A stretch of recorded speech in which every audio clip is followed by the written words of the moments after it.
Item Number: SCP-140. Object Class: Heater.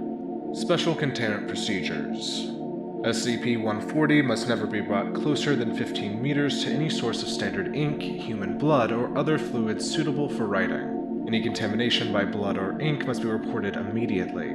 Only SCP-140 is to be preserved, for purposes of study, early warning, and cataloging and recording possible SCPs derived from its subject matter.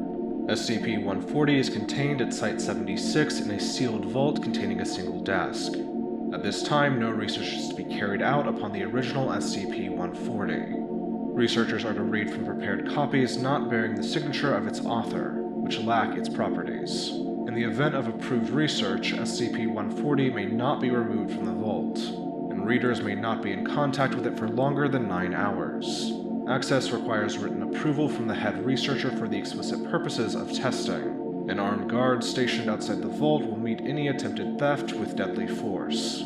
Should any personnel begin displaying obsession with SCP-140 or signs of possible memetic contamination, they are to be issued a Class A amnestic, false memories implanted as necessary, and transferred to another project.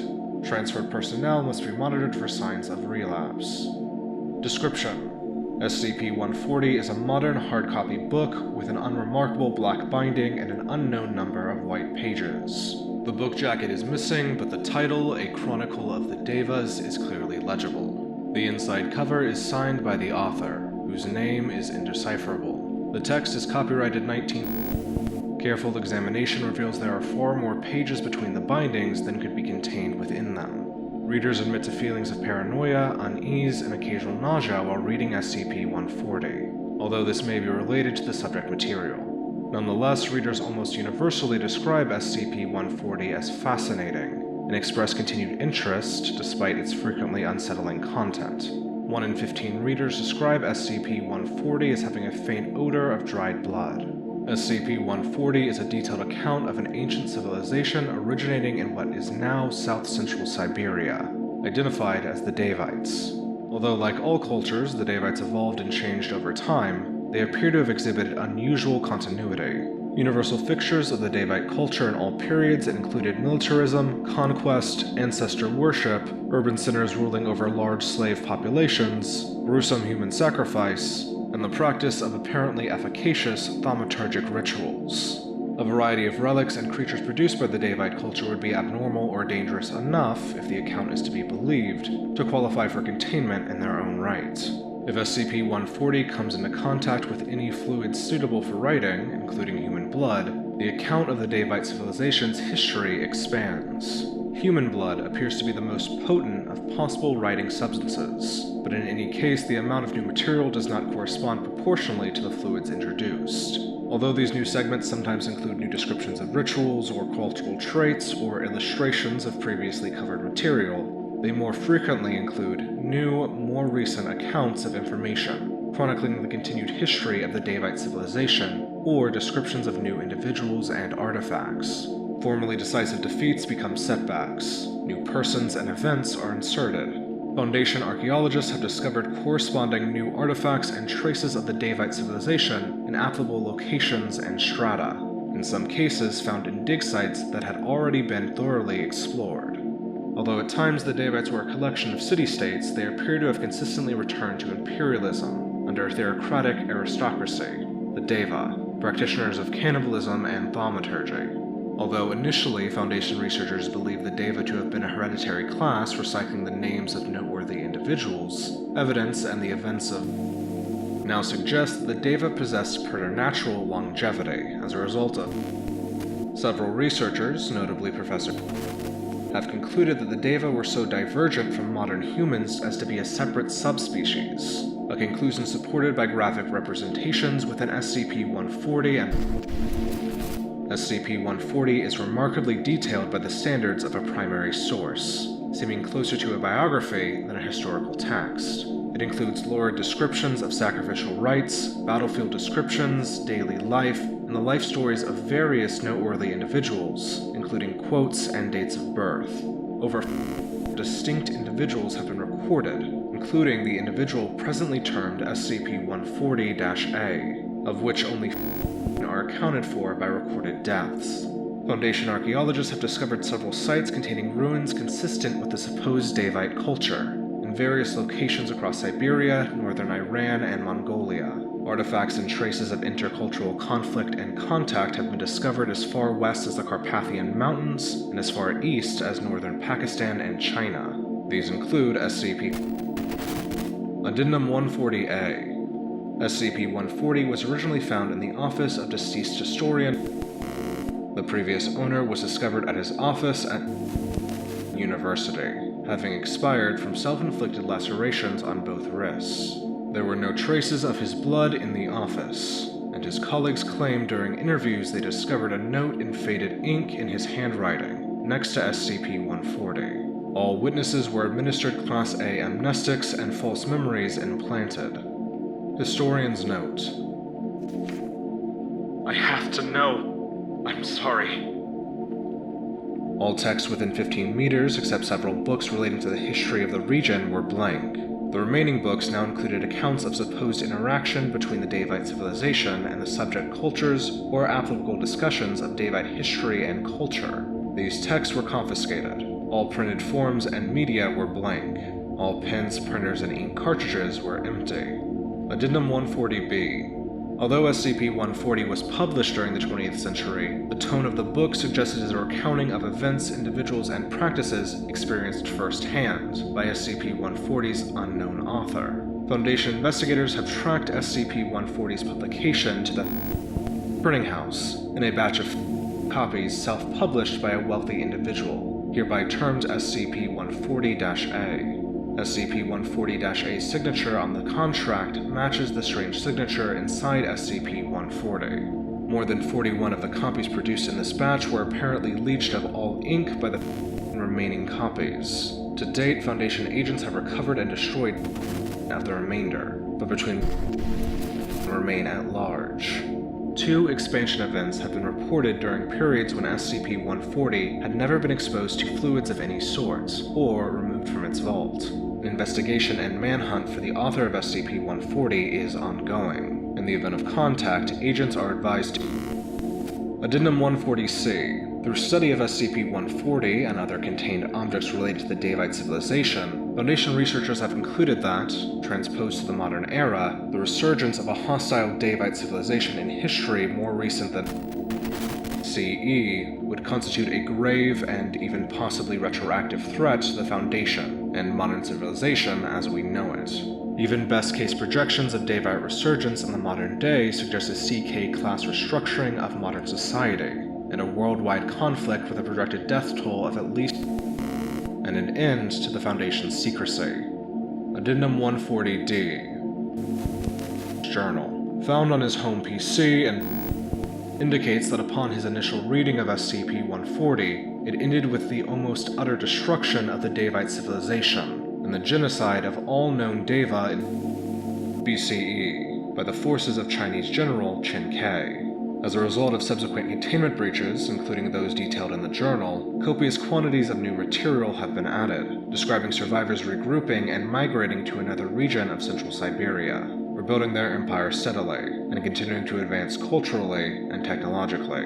At present, the empire is described as having finally been crushed by Genghis Khan during the early periods of his conquests, although the fates of many important persons and several cities remain ambiguous. Foundation archaeologists will be dispatched for investigation and research. Addendum 140-E. After the incident on 2000 at dig site resulting in over casualties, all Foundation archaeologists excavating sites of suspected Deva artifacts or ruins are to be accompanied by a fully armed security team. SCP-140-1 has been neutralized. SCP-140-2 remains at large. All other anomalous contacts and artifacts were destroyed when the dig site was struck by a cruise missile. Agent received a commendation and was treated for post-traumatic stress disorder. Doctor received a posthumous commendation for courage. An investigation into the possible involvement of SCP-140-A or their agents in the events of is ongoing.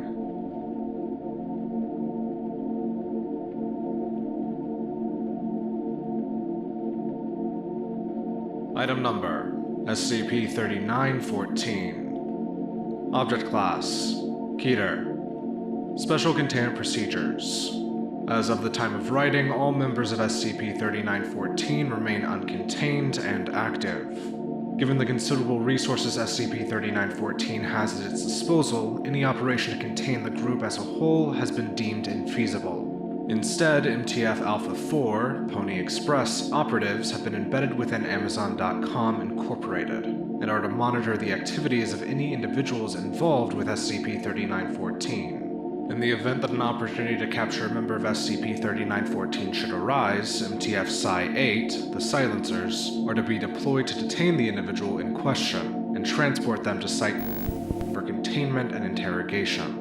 Any anomalous object or entity created by SCP-3914 are similarly to be contained within Site for further study. Given the likelihood that SCP-3914's necromantic capabilities are derived from anomalous artifacts, the retrieval and containment of these artifacts is to be considered top priority for all Foundation agents embedded within Amazon.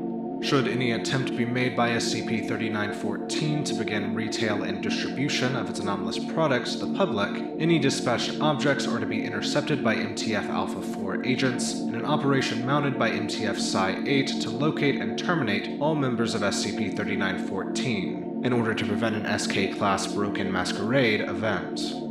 Description: SCP-3914 is the designation given to Amazon.com Incorporated's Board of Directors. Each individual member of SCP-3914 exhibits a unique anomalous ability, all of which exhibit properties consistent with necrothaumaturgy. Footnote 1. Thaumaturgy involving death and the animation of dead flesh. Successive members of SCP-3914 have each exhibited the same ability as a member whose position they took, suggesting abilities are not naturally possessed but rather obtained as a part of the process of joining SCP-3914, likely through the usage of an as-of-yet unidentified anomalous artifact. The members of SCP-3914 and their individual abilities are as follows. Designation: SCP-3914-1. Full name: Tom A. Alberg. Date joined: June 1996. Anomalous ability: reanimation of recently deceased persons, designated SCP-3914-A. Sentience is retained, but all reanimated persons are completely subservient to SCP-3914-1. All instances exhibit complete cessation of bodily functions. SCP-3914-2. Patricia Q. Stonecipher. February 1997.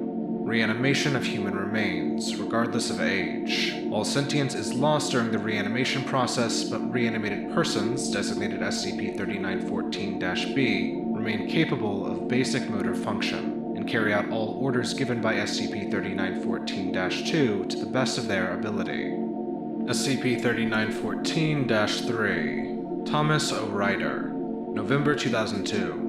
Forced manifestation of Class 4 incorporeal entities in the image of recently deceased persons, designated SCP-3914-C. SCP-3914-4. Jonathan J. Rubenstein. December 2010. Binding of incorporeal entities to inanimate objects. SCP-3914-5. Jamie S. Gorelick. February 2012. Shaping of biological material via mental command. SCP-3914-6. Judith A. McGrath. July 2014. Anomalous ability is currently unknown. SCP-3914-7. Wendell P. Weeks. February 2016. Anomalous ability is currently unknown. SCP-3914-8. Daniel P. Huttenlocker.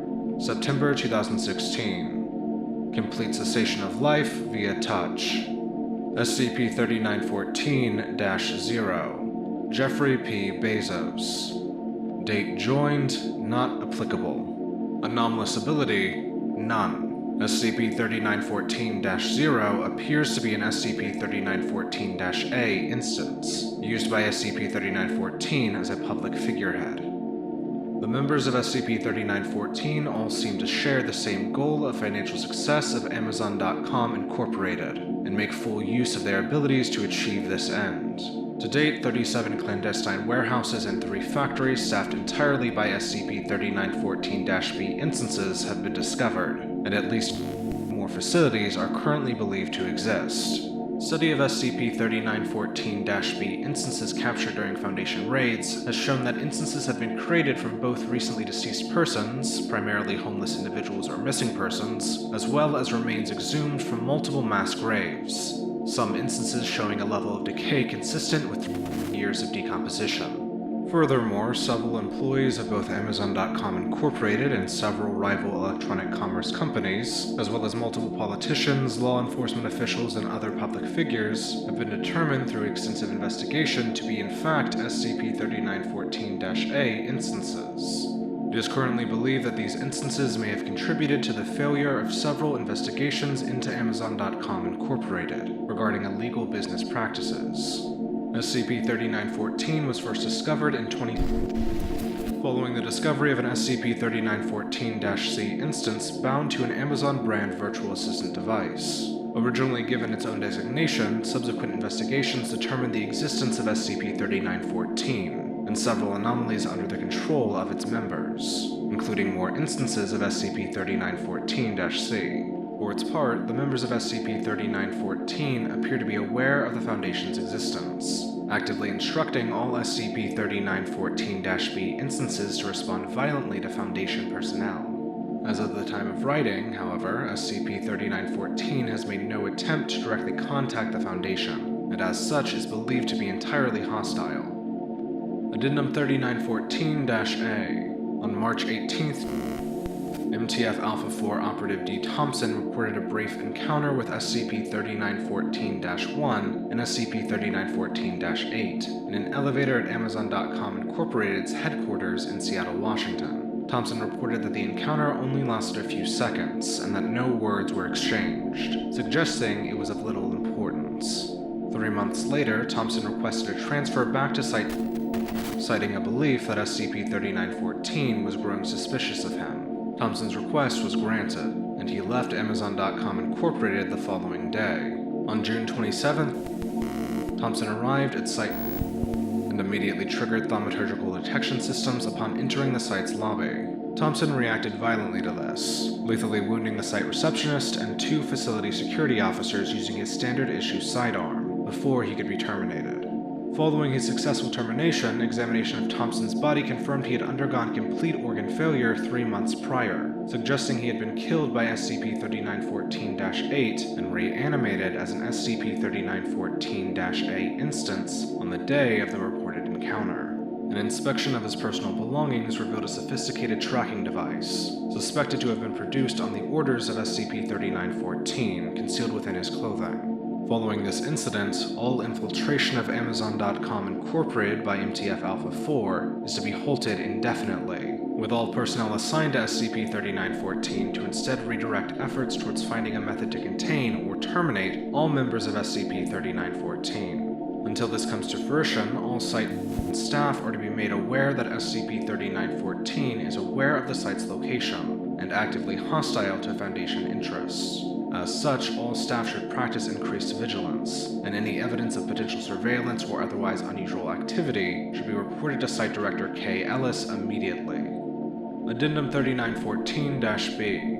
Following the event described in Addendum 3914-A, SCP-3914 has begun taking direct economic action against the Foundation. Several companies involved in supplying the Foundation with crucial parts and materials for use in equipment, including the reinforced metals used in containment chamber construction and electronic components of devices such as Scranton reality anchors and cant counters, have been purchased by Amazon.com Incorporated. Furthermore, some companies have chosen to end previous contracts with the Foundation abruptly and without explanation, despite having suffered no such buyout.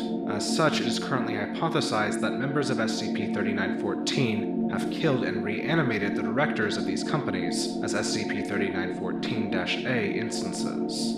Finally, several cemeteries in close proximity to Foundation sites globally have been targets of grave-robbing incidents. prompting concerns that SCP-3914 may be deliberately seeking out deceased Foundation personnel to reanimate, likely either to gain further information or to affect morale amongst current Foundation personnel. Due to the strain put on Foundation resources by these economic attacks, senior staff have issued a formal request to O5 Command to purchase the remaining suppliers, bringing production directly into Foundation control and preventing any further buyouts by SCP-3914.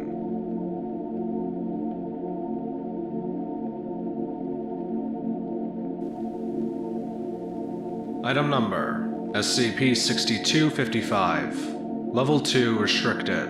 Containment Class: Safe. Disruption Class: Dark. Risk Class: Caution. Special Containment Procedures: all printed or finished physical documents contained within Site-94 are to be coated with a plastic sheet, in order to protect them from SCP-6255-1's effects, while the writing of archives and files is solely allowed via terminal. Due to the environment SCP-6255 events happen in, SCP-6255 is currently self-contained. Description: SCP-6255 is a designation given to a phenomenon that occurs within the boundaries of Site-94. SCP-6255 is believed to happen at least 2 times a week, although the estimated amount of weekly SCP-6255 events is currently unknown. SCP-6255's anomalous properties consist in the manifestation of an SCP-6255-1 instance in a random location within Site-94. SCP-6255-1 instances take the form of porcelain coffee cups containing different liquids. Footnote 1. Usually hot liquids or fluids that create stains, and a pair of legs underneath them. Following the execution of an SCP-6255 event, SCP-6255-1 instances will attempt to reach the closest personnel, incline, and pour their liquids onto their clothes or any object said personnel is carrying. Footnote 2. Usually, paper-made archives of contained anomalies, logs, or classified information, before displaying a crudely painted message on itself. This message may vary depending on the context of the event. Once an SCP-6255-1 instance has completed its task, it will demanifest as soon as possible. As of the time of writing, 143 SCP-6255 events have been reported via surveillance since its appearance on July 29, 2021. Addendum. The next addendum is a non-comprehensive log including several SCP-6255 events recorded during the month of September 2021. All recordings were stored in Site-94's surveillance room. Surveillance Log 6255.1 Infirmary. Event. During an analysis of Dr. Maya Warren's vitals following her death, an SCP-6255-1 instance spawned in Site-94's sickbay and poured its liquids, fresh water, on Dr. Albert White's phone, who was at the moment browsing images and internet memes. Result: the SCP-6255-1 instance displayed the message, "Respect for the dead," before jumping inside Dr. White's lab coat and demanifesting. Surveillance Log 6255.2 Cafeteria. Event. Janitor Savannah Santos entered Site-94's cafeteria and ordered a cold coffee at the cafe's machine, but before she could grab a plastic cup, an SCP-6255-1 instance manifested, filled itself with hot coffee, and jumped onto Janitor Santos's suit. Result: the SCP-6255-1 instance fell to the floor, and, instead of shattering, it displayed the following message before demanifesting. Disgusting. Surveillance Log 6255.3 Workbench. Event. Junior Researcher Michaels was using a typewriter to work on the official classification of an anomaly that had recently arrived at Site-94. Soon after, an SCP-6255-1 instance manifested in Dr. Michaels' lab coat and jumped onto the workbench, before pouring its liquids over the unfinished document. Result: the SCP-6255-1 displayed the following message before nodding with its body and demanifesting. Put a bit of art, James. Researcher Michaels later stated that the file he was working with was excessively colloquial. Discovery. SCP-6255 came to the Foundation's attention on July 29, 2021, soon after an SCP-6255-1 instance manifested in Junior Researcher Joseph Faraday's workbench and poured its liquids. Footnote 3.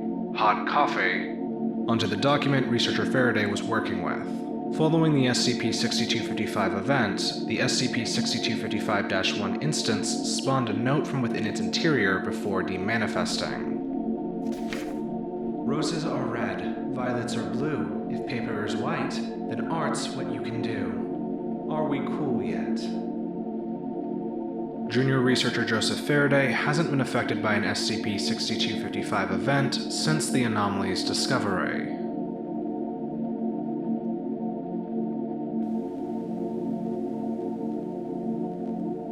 Item Number: SCP-3176. Anomaly Class: Euclid. Neutralized.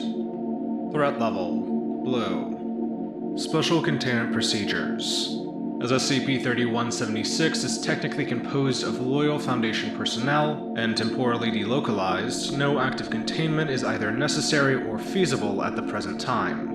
Containment procedures for SCP-3176 therefore revolve around maintaining causality and preventing paradoxical event series, either through the direction of MTF-Eta Horseshoe or the manufacture and activation of temporally manipulative technology.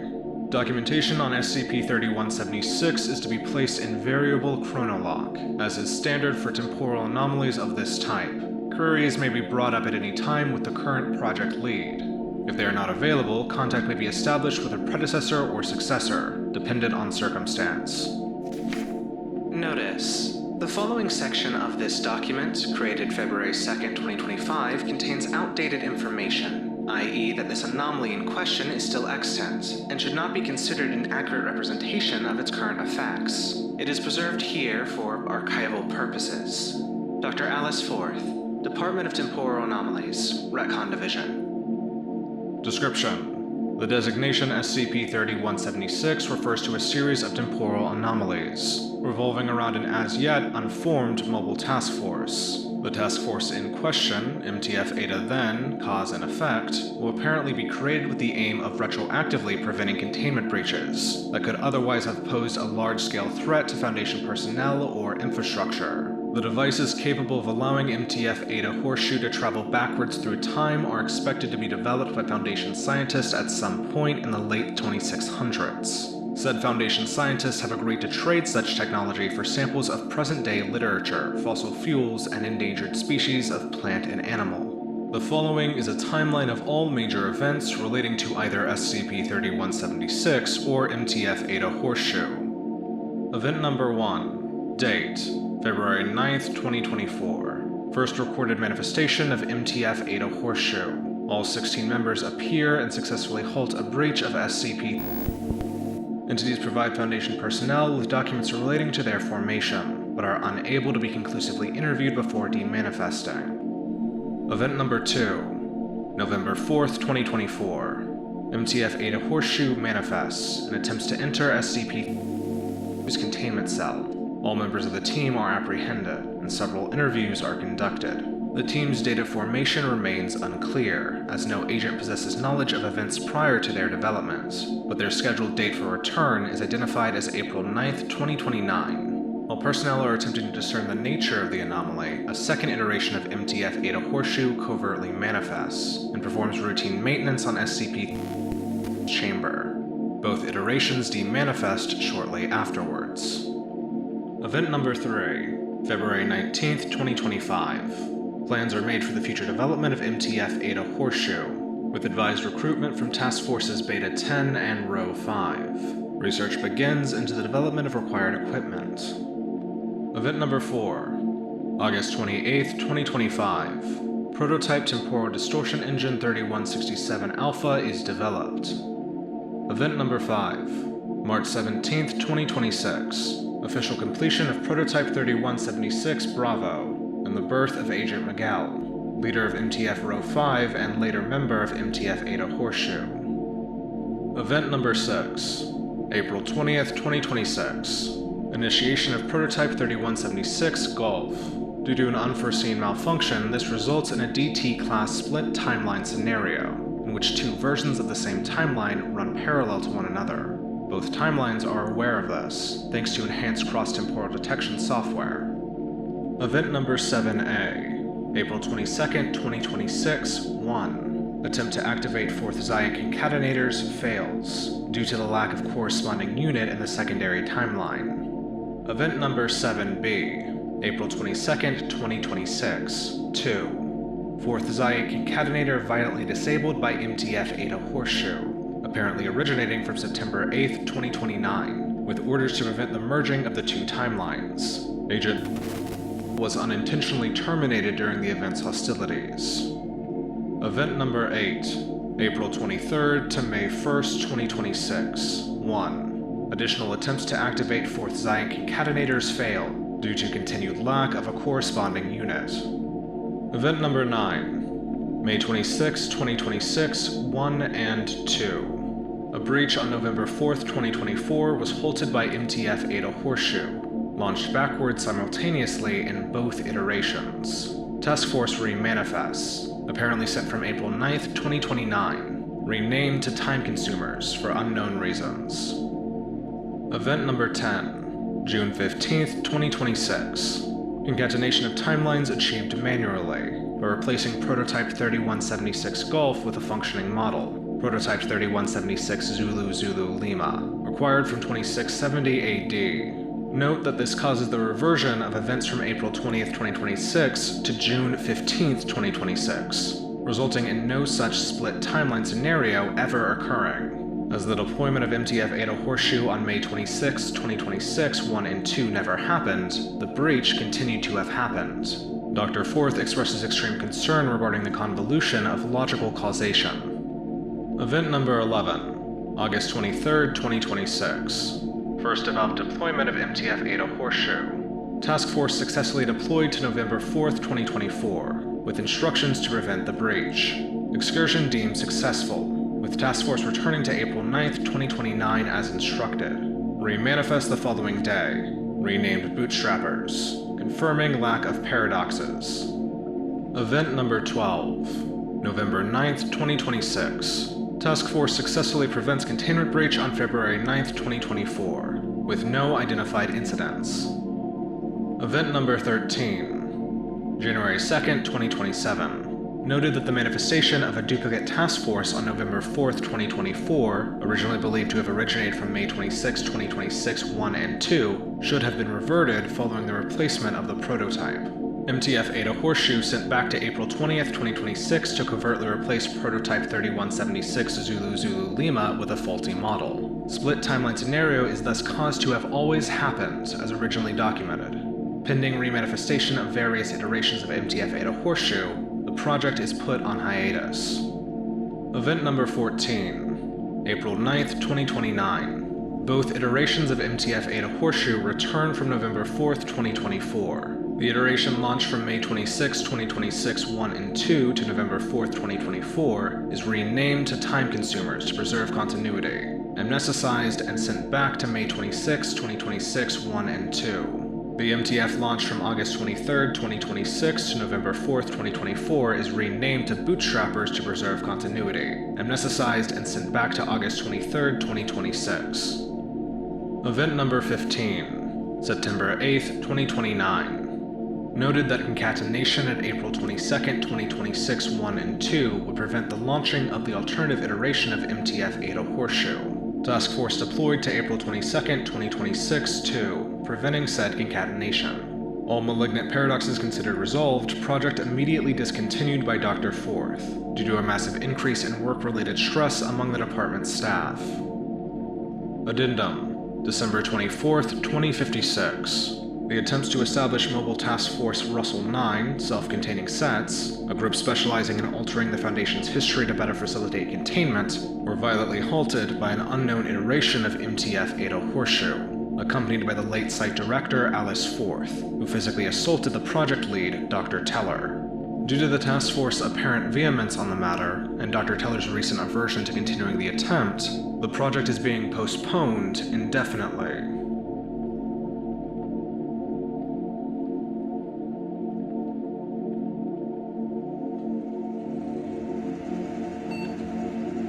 Alright, my name is Researcher Rogue Lucian, and today I will be talking about a known group of interest to the Foundation, the Parawatch Wiki.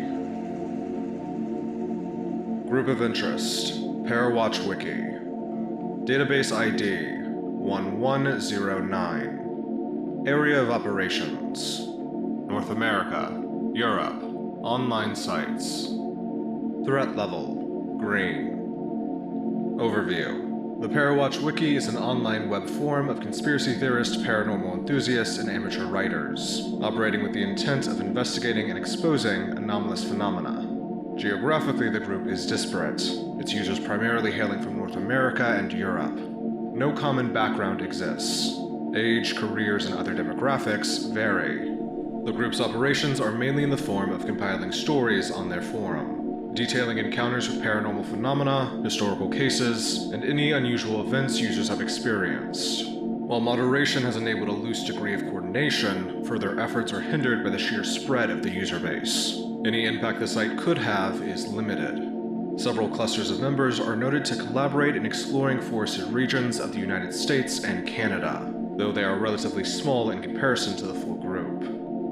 Containment approach: minimal. Although Parawatch is heavily invested in its investigation of the anomalous, continuous monitoring has found that the group lacks a cohesive understanding of the Foundation's existence, the Veil, and the nature of anomalous phenomena. Theories posed by the group lack context on actual circumstances, leading to inaccurate beliefs that limit the potential for an information breach. This, in combination with obscurity to the general public and doubt towards the truthfulness of their stories, prevents them from being a significant threat to the Veil's stability. As such, Parawatch is to be left active as a disinformation measure to hinder and mislead investigations into the existence of the Veil. Any leads may be misdirected by Foundation implants at their discretion. Recognition of actual circumstances will be met with the deletion of the offending content and the progressive amnestification of the user base. No direct action is to be taken at this time.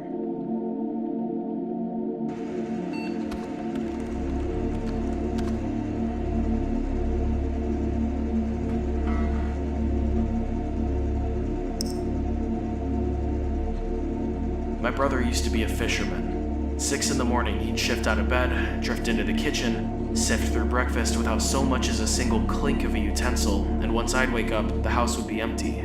He'd drive to the lake, a few minutes off the town outskirts, and once he was content, he'd drive home. Same hours, same timing. Always caught, always released. Always kept to the vicinity of town. The small-scale lifestyle. Liked it best that way, he told me. I never worried about him. He was a strong guy, and even if Hick Flare radiated off of him with enough force to set a Geiger counter ringing, he was smart. He could find his way through a forest and trace his steps with the precision to repeat the same path a day later. Knew better than to go out fishing when it was night. It's when the weird things start to swim. But even the few times he did, he'd turn back safe and sound. It was why he was the only person people trusted with finding me when I went missing. Here's what I remember of it myself. At 4 in the morning, I left bed, unable to sleep, and went to the kitchen to make breakfast. I left to set up plates and utensils on the table, pulled my brother's fishing gear from the closet, and without a single clink, stumbled out of the house. From what I hear, several people saw me treading the path my brother normally drove along to the lake. I'd never gone that way before. All I was thinking of was the dull, warm wind and a pinching pain at the roof of my mouth. No one intervened. They all thought I was heading to see my brother. I blacked out. Here's what other people have told me. At 6 in the morning, my brother found blood in the kitchen. It trailed straight through the woods and stopped 3 feet from the lake edge. Footprints halted too. He knocked from door to door, asking anyone if they'd seen me, and soon after, cop cars pulled in around our house. They told him to stay put, that they could handle the search and rescue operation, but while they scoured the lake, he went off on his own. My neighbors wished him luck. At 9 in the morning, he came back, my neighbors asking if he found any signs of me. My brother stepped past them and locked the front door shut. Every blind was dragged down, every curtain closed. The people who saw him go in said he had a 1,000-yard stare. He didn't come out for hours. At 6 in the afternoon, just as storm weather rolled into the region, my brother unlocked the front door. He told my neighbors he was going fishing. He carried a loaded shotgun with him to the car. No one intervened. All the police noted was that his car was parked by the lake. Sometime early in the next day, a mile from town, surrounded by nothing but tree after tree after tree, I woke up. There was a hole in the roof of my mouth. My brother's shotgun, blood smeared and unloaded, laying in my hands. Lake water soaked my clothes. I couldn't remember what happened that night. I couldn't remember where my brother went. I couldn't remember why half of him was dripping on the dirt next to me. The paramedics who found me said there was a fishhook in my mouth. I left town for good. I settled into an urban apartment, one in a city where the streetlights never failed to shield you from the shadows, where I've stayed ever since. But that night clings to me. Whether it's the numbness I feel or the blank spots I recall, what happened out there has left a permanent scar on me. Having to hear people go through similar experiences to mine, some having even less resolution than mine, makes it worse. This is why I joined Parawatch. I want to document all of the unnatural events myself and others have experienced, to inform people on what lurks just out of our sight, to help anyone who has the misfortune to encounter it. I want to bring people the resolution they need. For those of you who are passing by, I hope you take the time to read what we've compiled, to better avoid the circumstances people like myself have fallen victim to. And for those of you who are in it for the long haul, welcome to the Watch. We aren't in this darkness alone.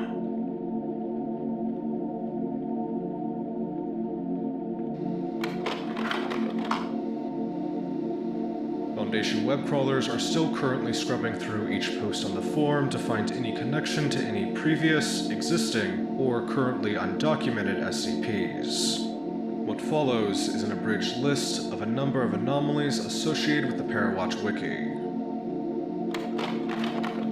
SCP-5346 is a cognitohazard linked to a specific scene in the 1994 film Forrest Gump. This was brought to the Foundation's attention in March 2012, after a Parawatch post by user Rage the Comic, who expressed distress over a misremembered line in the film. SCP-5818 is a memetic phenomenon tied to a Frankenstein-themed Burger King in Niagara Falls, Ontario. This was first exposed through an April 5, 2007 Parawatch post by user Don't Ask, who referenced ordering a Frankenstein burger, which triggers the anomalous event. SCP-4430 is an anomalous children's book titled The Faceless Live in Evanholly. This was brought to the Foundation's attention on March 29, 2015, by Parawatch user Fires, who praised the book's cult status and uniquely disturbing themes for a children's book. SCP-4901 is an amorphous, sewage-based entity tied to the anomalous murder of Rudy Benson. In a 2009 Parawatch post, user Spicy Ghost started a thread with information pooled from urban legends, which included a number of accurate details. SCP-4240 is a series of instructions, referred to as the Roundabout Game, originally posted on Parawatch.net in late 2015. SCP-7553 is an anomalous pump-action shotgun that became known to the Foundation after a post on the Parawatch Wiki by user Falcon Crazy. SCP-8939 refers to the anomalous phenomenon centered around the abandoned Hawthorne Plaza Mall. This anomaly was first brought to Foundation attention on June 17, 2016, through a Parawatch post by user Urban Horror Tales, warning of a dark entity. SCP-8870 is a humanoid entity capable of inducing fatal internal acid generation through observation. Parawatch user iWatch from the Shadows alleged its involvement in the death of pro-anomaly figure Tori Frank in a January 4, 2025 forum post. SCP-7916 is a striker-fired pistol, capable of erasing living targets, along with the very concept they represent, from existence. A group of 4 Parawatch users were involved in the most recent and final activation. SCP-7838 is a collection of anomalous artistic works referencing the Hanged King. On July 13, 2023, an anomalous Parawatch user posted a ritual performance believed to summon an entity linked to Alagata and the Court of Sken. On December 16, 2017, Parawatch user PepsiCube posted leaked UFO encounter footage on the Wiki's UFO megathread. This caused Site-51's misinformation staff to take steps to conceal information about SCP-6848, a highly antimemetic object of unknown nature. SCP-7576 is the collective designation for academic and social records linked to non-existent, high-achieving American high school students, all of whom are purported to attend a fictional college called the American College of the Midwest. Parawatch user Akimbo referenced their acceptance to ACM in a July 2023 Parawatch thread. SCP-7998 is a probabilistic phenomenon that causes anomalous mutations in genetically human organisms, necessitating the enactment of the Lifted Veil Protocol. This calls the dissolution of many paranormal investigation groups, such as Parawatch. SCP-PL-046, also known as the Kruger phenomenon, is a pataphysical anomaly that causes individuals to repeatedly assume the narrative role of a final girl in slasher-style events. The first example of this was a Polish Parawatch user in 1993. SCP-6838 is an unknown anomalous force associated with mysterious bright lights in the forest of northern Ontario, mentioned in a Parawatch post by user Lux on April 7, 2019. SCP-6246 is a humanoid entity with a perpetually flaming head, first brought to the Foundation's attention through multiple user reports on Parawatch.net. SCP-6257 is a self-erasing, memetic, or cognitohazardous anti-meme that permanently immunizes individuals against memory alteration upon perception. First discovered after a 2020 SCIP net breach resulted in its brief leak to the Parawatch forums. SCP-6191 is a phenomenon that retroactively alters records and memories of unexplained disappearances in North American forests. First identified through a 2020 Parawatch.net post by user It's the Banks, who described contradictory evidence surrounding vanishings of his siblings. SCP-6080 is an animate cardboard box labeled Eric's Cartoon Box that produces nostalgic children's media on VHS or DVD. It was discovered beneath a missing person's home, after a Parawatch.net post detailed a cursed Rocco's Modern Life tape sold by the eBay user Toon Collector. SCP-6599 is a hostile, anomalous internet presence, using the username Hogslice, first identified on Parawatch.net on March 28, 2008, after aggressively responding to a cryptid discussion post. SCP-5904 is a set of anomalous VHS tapes titled Human Resources Orientation, produced by Vikander Need Technical Media, Group of Interest 5998, first discovered in a 2016 Parawatch.net post by user MG Paranoid, who recounted an incident where classmates watched a partial section of the tapes. SCP-5668 is a poster for the lost 1924 silent horror film, The Angels Look at Us. It was first investigated after Parawatch Wiki user MonsterKill00 claimed his grandfather was able to recall the film's production. SCP-3840 is a burned humanoid entity that intermittently manifests near the boreal forest of Canada. On August 21, 2015, Foundation operatives located a phone among a heavily damaged campsite. The phone contained a photograph timestamped briefly before an SCP-3840 event. The individuals in the photo were holding a sign that referenced the Parawatch Wiki.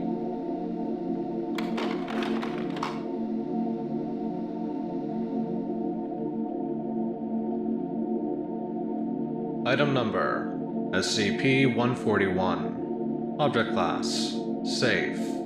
Special Containment Procedures: when not in use, SCP-141 is to be stored inside a locked safe in Site-76. Access to this safe requires Security Level Clearance 3 or higher, and written approval to use SCP-141. When SCP-141 is in use, either for implementation in accordance with Foundation goals or for research purposes, it is to be kept within the possession of the assigned researcher at all times. Failure to account for SCP-141 will result in a severe reprimand. While SCP-141's danger to the Foundation appears limited, it and could still be a tempting target for certain subversive groups or opportunistic users. For this reason, SCP-141 is to be checked out for no more than 1 week at a time. Description: SCP-141 is a small leather-bound codex dating back to Roman times, easily carried in one hand.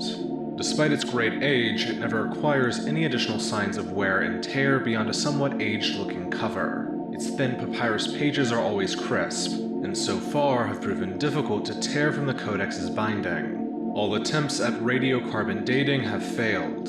The judgment of SCP-141 as being Roman in origin was initially based upon its appearance, but later confirmed through extensive research using SCP-141 corroborated by historical records.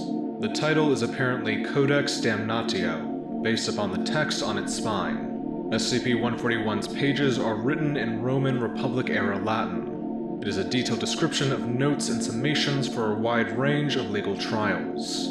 This first half contains a series of historical trials from throughout history. The earliest trial appears to be from the proscriptions of the late Roman Republic, while the most recent case is taking place in 2000. Each case summary is extensive, with precise witness quotations, exact physical descriptions of evidence, and their importance to the case, and so on. The Codex actually contains far more legal cases than 150 pages could possibly allow. A reader must make detailed reference to a range, or specific case, to discover if it is listed inside. If it is, the pages will transform into those relating to the specified case.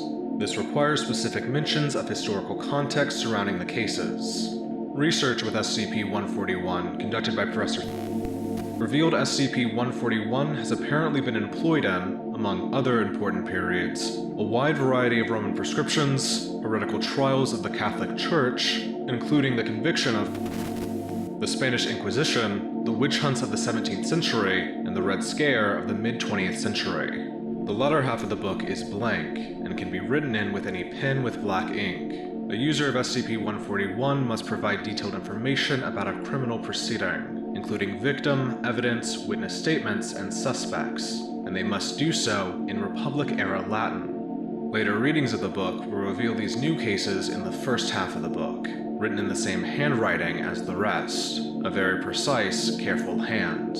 When this information is provided to SCP-141, the particulars of the case described in SCP-141 appear to become true in regards to memory and evidence surrounding the case. Witnesses' memories and testimony will correspond to the information within SCP-141. Falsified evidence springs into existence in accordance with its description, usually appearing in the court record or the crime scene where it can be easily discovered. This has included murder weapons, suspicious traces of the subject such as fluids or fingerprints, stolen items, or incriminating documents.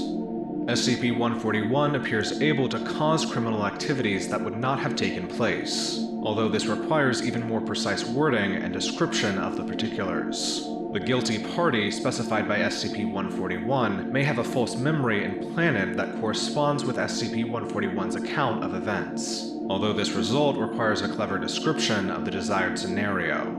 These memories do not overwrite the original ones, but they do seem quite nearly as real. Care must be taken by all users to ensure as many loopholes are closed as possible. SCP-141's falsifications will stand up to all but the most critical of examinations, but it will only produce precisely the memories and evidence written inside it. While it appears to prejudice the court against the guilty party, this is not foolproof. Nonetheless, successfully employed, SCP-141 is an almost surefire conviction. Even in the event of an exoneration, guilty subjects will often still be ostracized and viewed as guilty by the influenced witnesses and law enforcement personnel, who may, in some cases, Addendum SCP-141-A. Tests are ongoing to determine if SCP-141 is capable of exonerating an innocent man wrongly convicted, or if changing the results during the trial has any measurable effect. Approval to employ SCP-141 in a test case is pending. Addendum SCP-141-B. Following all test cases involving Foundation disciplinary hearings or implicating members of the Foundation other than D-Class personnel without signed waivers from the guilty subject are hereby forbidden by O5. Violation of this new security protocol shall be dealt with harshly.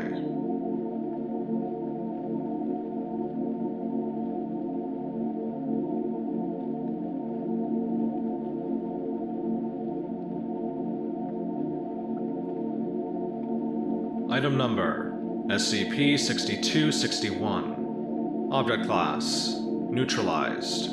Special Containment Procedures. The original development kit containing SCP-6261-1 is kept in low-value storage at Site-106. Personnel are encouraged to interact with it to further familiarize themselves with video games, as several other anomalies related to Arcadia are beginning to surface, and Foundation personnel typically have low proficiency with interactive entertainment. SCP-6261-2 is in high-value document storage at Site-106. Efforts are being made to decipher any and all thaumic rights in the art and text of SCP-6261-2. Products or byproducts of these rights are to be immediately placed in high-value containment and inspected by sourcing and containment. Description: SCP-6261 refers to 2 items acquired by the Foundation in 1984 during several strategic purchases of assets from the collapsing corporate group of interest Arcadia. All items related to the now-cancelled franchise known as MageQuest. SCP-6261-1 refers to a piece of software on an Atari 2600 development kit entitled MageQuest: Prison of Circe. SCP-6261-1 is an adventure video game in which a digital representation of the individual playing the game, or player character, is guided around the island of Iea, with the goal of finding and terminating an entity, non-player character, representing the mythological Circe. This non-player character entity is believed to possess some form of awareness, as it is actively hostile to the player character, attempting to terminate it using various obstacles, traps, or hostile entities, monsters, throughout Iea. An instruction manual indicates that, in order to complete SCP-6261-1, the player needs to gather 10 mythological treasures from across Iea, before proceeding to a lake in the center of the island and encountering Circe herself. However, being struck 3 times by monsters, including centaurs, harpies, a kraken, and a wild boar, will result in a game over state, in which the player character is transformed into a pig. The game over screen for SCP-6261-1 is a mild cognitohazard, and exposure to it will result in individuals displaying behavior such as squealing, attempting quadrupedal locomotion, and attempting to ingest non-edible material. These behaviors cease after 30 to 90 minutes. To date, no member of Foundation personnel has completed SCP-6261-1. Several supplementary materials to SCP-6261-1 exist. Primary among these is a comic book, designated SCP-6261-2. SCP-6261-2 retells the portion of Homer's Odyssey, in which Odysseus and his crew are stranded on Aea, ending on a cliffhanger, as Circe challenges the reader to stop her plans to cook and eat Odysseus' crewmen who have been transfigured into pigs. The instruction manual for SCP-6261-1 indicates that it is intended to interact with SCP-6261-2. During the course of gameplay, numbers will appear corresponding to pages of SCP-6261-2, as well as specific panels on said pages, featuring hidden words revealing part of a secret message. In reality, SCP-6261-2 is an anomalous manuscript containing several thaumaturgical rights. Transcribing or reading aloud the words SCP-6261-1 points to, in the correct order, triggers one of the rights. Individual words, or words in an incorrect order, produce no effect. Addendum: The MageQuest Contest. Recovered marketing materials related to the MageQuest franchise indicate that SCP-6261-1 was meant to be the jumping-off point for a contest backed by Arcadia. Dubbed the MageQuest Artifacts of Power Contest, participants would have to play the 4 planned games in the franchise, and uncover mystical secrets to win fabulous treasures, using hidden clues in both the game and included comic book. Among these planned treasures were a 24-karat silver amulet, an 18-karat golden orb, a white jade necklace, and a ring with the winner's birthstone set as the jewel. It is currently believed that Arcadia possessed access to a thaumaturgical volume. which was adapted into SCP-6261-2. And SCP-6261-1 was created to attempt to divine a specific right from SCP-6261-2, which Arcadia could not locate in the original volume. In essence, the Artifacts of Power contest was intended to use the Arcadia customer base to locate the desired right, as several thousand people playing SCP-6261-1 and activating all available rights would be more efficient than attempting each right individually. Test log. Since acquisition, personnel from the Department of Procurement and Liquidation have attempted to win at SCP-6261-1. The following is a log of notable attempts. Operator, Agent Marcus Fume. Description of playthrough. Game begins as normal, on the western shore of Aia. Fume acquires 3 of the 10 treasures and notes down words from SCP-6261-2 as they appear. Upon completion of a 7-word sentence, the paper which Fume is taking notes on becomes charged with electricity and causes a power failure throughout Site-106, deactivating SCP-6261-1 in the process. SCP-6261-1 was unresponsive to Fume's inputs following reactivation. Operator, Agent Renee Walker. Description of playthrough. Game proceeds as normal until Walker enters the Tartarus area to acquire the 4th treasure. The numbers 7 and 4 are visible at the top of the screen, indicating page 7, panel 4 of SCP-6261-2. The word communicate is hidden in this panel. Walker, a telepath, attempts to establish psychic connection with SCP-6261-1. He reports receiving the image of a flower in the genus Asphodelus, but no meaningful communication beyond this. It is speculated that SCP-6261-1 is, or contains, a sentient being. Tartarus and the treasure within is guarded by Cerberus. Walker fails to pass Cerberus and reaches the game over screen. Upon viewing it, Walker displays anomalous behavior for 62 minutes. Operator, Agent Cynthia Shuley. Description of playthrough. Shuley attempts to walk into the ocean on the western shore of Aia and finds it passable, unlike all other water in the game. Walking to the west reveals one of the 10 treasures, as well as the numbers 10 and 3. The word in this panel is assist. Shuley notes down a 3-word sentence, originating from SCP-6261-2, which causes the colors of the map to invert. Some of these colors are not supported by the Atari 2600's color processor. This inevitably caused the game to be more difficult to navigate. However, the issue was resolved upon resetting the console using the switches. This, however, also reset all of Shuley's progress. As with previous tests, Shuley reaches the game over screen in Tartarus, upon failing to pass Cerberus. Anomalous behavior displayed for 39 minutes, with a minor pyrokinetic episode as Shuley's control over her abilities was temporarily interrupted by the cognitohazard. Operator, Agent Marcus Fume. Description of playthrough. Gameplay starts as normal. After collecting the 3rd treasure, Fume attempts to toggle several switches on the Atari console, citing that his son has done the same in the course of his gameplay. Doing so produces a series of numbers that corresponded to the words amulet, never, locate, and assist in SCP-6261-2. These did not trigger a thermic reaction. Fume manages to collect 2 treasures, but is again thwarted by Cerberus. Anomalous behavior was displayed for 60 minutes. Operator, Agent Cynthia Shuley. Description of playthrough. Before collecting any treasures, Agent Shuley uses a thermic rite which caused the inverted colors on the previous playthrough, and attempts to play the game as normal. However, only 1 treasure appears. None of the others are present. A combination of numbers corresponding to the words laughter and foolishness appear on every screen, alternating. P&L personnel soon realized that no meaningful progress was being made with SCP-6261. Said personnel had minimal knowledge of video games, with the most experience belonging to Agent Shuley, whose father helped sell pawn cabinets prior to her recruitment to the Foundation. As such, alternatives were sought out. Senior Agent Hubert Rauter suggested that, due to the relatively harmless nature of the anomaly, civilians who regularly played video games should be temporarily recruited by the Foundation. An advertisement for video game testers was placed in the Miami Herald. After 2 months, there were only 3 responses. Public opinion towards video games had turned in recent years, following a glut of low-quality software on the market, and plummeting profits in major video game companies, particularly Atari.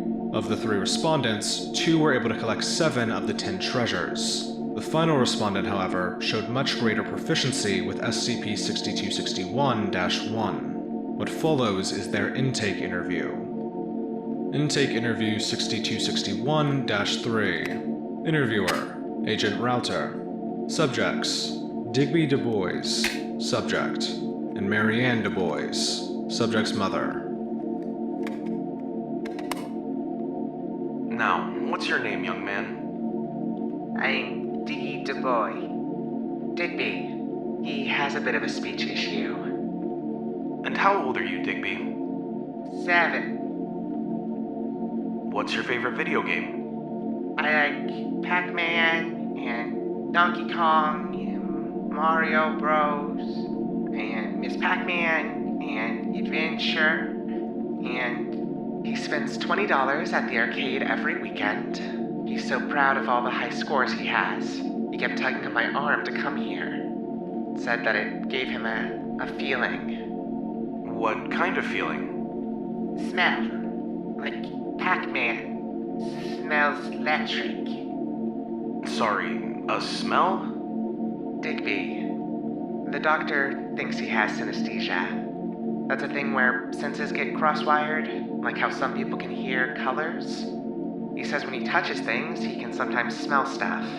He says my coat smells like wildflowers. Interesting. Agent Router produced some non-anomalous marketing materials related to Arcadia from a folder on the table. Neither item features labels or logos that would indicate a connection to Arcadia. Digby, can I ask you to touch these and tell me what you smell? The subject reaches out to grab the first item. Smells like smoke and old people. Old people? Old people smell. My great-grandpa's home smells like that. And the other one? The subject touches the other item. It smells the same. I've never had that happen before. How'd you do it, mister? All right. Mr. Boyce, if you're willing, we're gonna have Digby play an unreleased game for us. Just like that? But you've not even seen... He's perfect for the job. Trust me. Router, a psychometrist, hypothesized that Diggy Du Bois possessed similar abilities. Du Bois was allowed to play through SCP-6261-1. An account of the playthrough is described below. Operator, Digby Du Bois. Description of playthrough. Within a 10-minute time span, Du Bois collected the first 9 treasures, but when faced with Tartarus and Cerberus, rather than trying to pass through directly, Du Bois pressed the fire button on the controller. This causes the player character to shoot a projectile which destroys Cerberus. This feature is not documented in the manual, and it was assumed the fire button was non-functional. Following the collection of the 10th treasure, Du Bois proceeds to the lake in the center of the island. A feminine figure emerges from the water, and a series of numbers corresponding to a 20-word-long sentence appears on the screen. Du Bois is asked to write it out. Upon completion of the sentence, the paper it was transcribed on transforms into a silver amulet.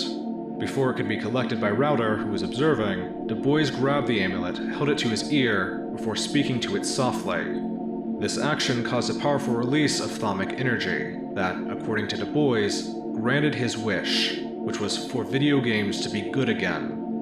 The amulet is now thaunically inert. It is speculated that obtaining it was Arcadia's original goal when creating SCP-6261. Since this event, SCP-6261-1 has been completed several times. However, the feminine figure has not reappeared, and SCP-6261-2 has failed to produce any new thaumic effects. Therefore, the Foundation considers SCP-6261 effectively neutralized. Due to concerns regarding the effects of amnestics on children under 8 years old, none were administered to Du Bois. However, he has been marked as a potential recruit for P&L in the future, should it be proven that he does possess psychometric capabilities. Shortly after Du Bois' use of the amulet, a Japanese toy company announced its plans to bring an entertainment system to the Western market, capable of playing video games. The events are believed to be related, but the success of this product, given the current state of the video game market, is unlikely.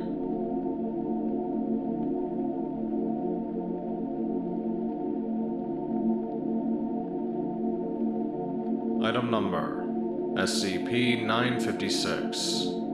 Object Class: Safe. Euclid. Special Containment Procedures: SCP-956 is to be kept at the approximate center of a standard humanoid containment cell at all times, to prevent incidental activation. Entrance into the room is only permitted once SCP-956 has entered a dormant state. Permission to bring a subject into the room must be cleared by Site Director to decrease the occurrence of SCP-956-1, as well as containing further spread. Unless for testing, individuals fulfilling SCP-956's activation requirements are not to be brought within 200 meters of SCP-956's containment area. Surveillance is to be maintained through security footage at all times. 78 instances of SCP-956-1 are to be kept in a neighboring room, and are to be maintained at a temperature of -4 degrees Celsius in order to prevent melting or destruction. Any use of SCP-956-1 is to be authorized by Security Clearance 3 personnel, and to be carried out in a room identical to SCP-956's containment chamber. Any excess SCP-956-1 created by tests with SCP-956 are to be incinerated unless authorized by personnel with Security Clearance 3 or higher, as are any extraneous instances of SCP-956. Description: SCP-956 appears to be a common piñata, resembling an unknown quadruped. Tests have revealed that, although superficially similar to papier-mâché, SCP-956 is constructed of various amounts of glue, sugar, an unidentified fur, and human tissue. SCP-956 has also shown to be highly resistant to any sort of bludgeoning damage, with large amounts of crushing force showing no damage to its structural integrity, though the use of gunfire as well as heat and flame have shown to be effective. By default, SCP-956 remains in a passive state. It shows no signs of locomotion or intelligence, and displays no hostility. As long as the item's activation requirement is not met, the item will remain in this state indefinitely. See Addendum 956-A. SCP-956 enters its active state when a human under the age of 12 years enters within 5 meters of it. Approximately 7 to 28 seconds after entering the active zone, the child becomes unable to move, holding any stance they had at the time. The victim is incapable of motion or speech, although it remains alive, and its rapidly moving eyes suggest that it remains aware. SCP-956 moves towards the victim and bludgeons him or her until the torso ruptures. Upon breach, the victim's body discharges a large pile of unmarked candy, ranging from 23 to 1,323 pieces. Instances of this candy are designated as SCP-956-1. SCP-956 repeats this for any other immobilized victims before returning to a docile state. A victim can be removed from SCP-956's activation range if retrieved promptly. Upon moving the victim 12 meters away from it, SCP-956 returns to its passive state. The victim, however, shows no signs of recovering from its immobilized state, and appears to remain in such a state indefinitely.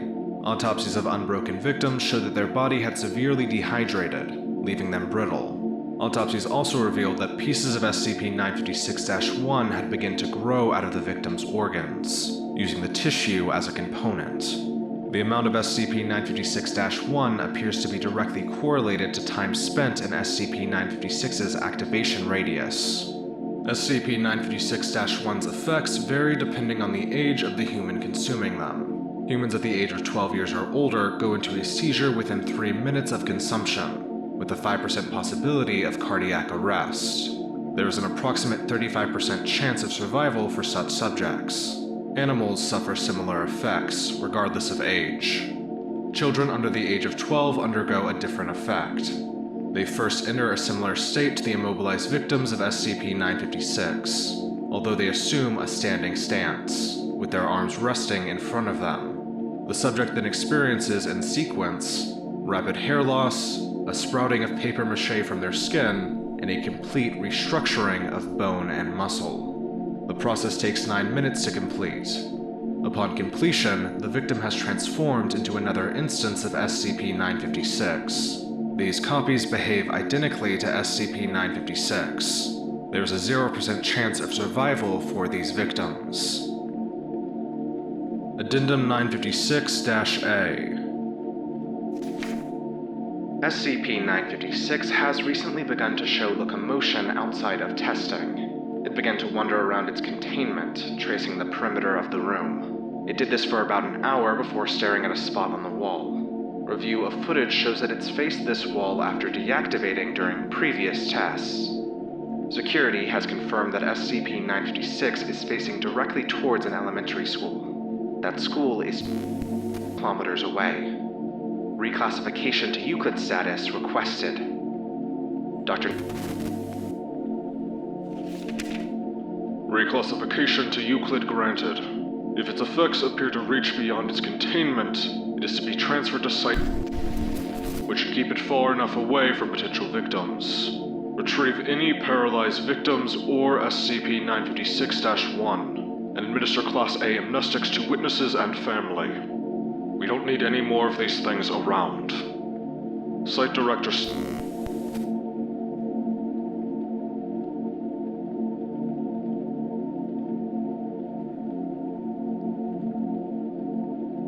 Level 1 Classified. Item Number SCP-5205. Object Class Euclid. Special Containment Procedures. SCP-5205 is contained within a 1 km squared exclusionary zone, maintained and observed by personnel at Auxiliary Site 51/8A. Restricted area warning signs are posted around the perimeter of the area, and security personnel are to enforce these restrictions in conjunction with the New Jersey State Police. Instances of SCP-5205-1 are collectively held within Biological Containment Chamber 27 at Site 51. All new instances are to be thoroughly documented at the point of discovery before being transferred to containment. Testing of SCP-5205-1 instances may be conducted by Medical Department personnel upon approval of the HCML supervisor. Description: SCP-5205 is an unexplained phenomenon affecting a 1 km squared area of forest within the New Jersey Pine Barrens. At irregular intervals, various human body parts, collectively designated SCP-5205-1, will manifest within this area. As of January 1st, 2020, 78 instances of SCP-5205-1 have been recovered, all of which were partially embedded within the topmost layer of soil. These instances manifest at an inconsistent rate of approximately 15 to 25 instances per year, and have been recovered in various states of decomposition. Each instance has been determined to originate from different individuals, varying in age, sex, and ethnicity. Footnote 1. The age ranges from approximately 18 to 50 years old. Blood analysis of recently manifested SCP-5205-1 instances reveals consistently elevated levels of adrenaline-related compounds. The separation of SCP-5205-1 instances from their original bodies occurs on a molecular level. There is no evidence of immediate blood loss at the time of manifestation, and the instances decompose at the expected rate. The Foundation has been unable to match any SCP-5205-1 instances with a corresponding individual through fingerprints, DNA analysis, dental records, or facial recognition. The origins of the SCP-5205-1 instances remain unknown. Discovery: on June 23, 2017, SCP-5205 was discovered by New Jersey State Police officers patrolling the Pine Barrens within Burlington County. The police originally considered it a dumping ground and cordoned off the area before collecting a total of 10 SCP-5205-1 instances for analysis. Further investigation of the area led to the discovery of the partial manifested remains of various athletic safety equipment and clothing. The Foundation received the coroner reports regarding several SCP-5205-1 instances from assets within the New Jersey State Police. These reports included detailed photographic and analytic evidence, though no cause for the separation could be determined. The Foundation deployed a two-man investigative team under the guise of FBI agents to determine if full Foundation involvement was necessary.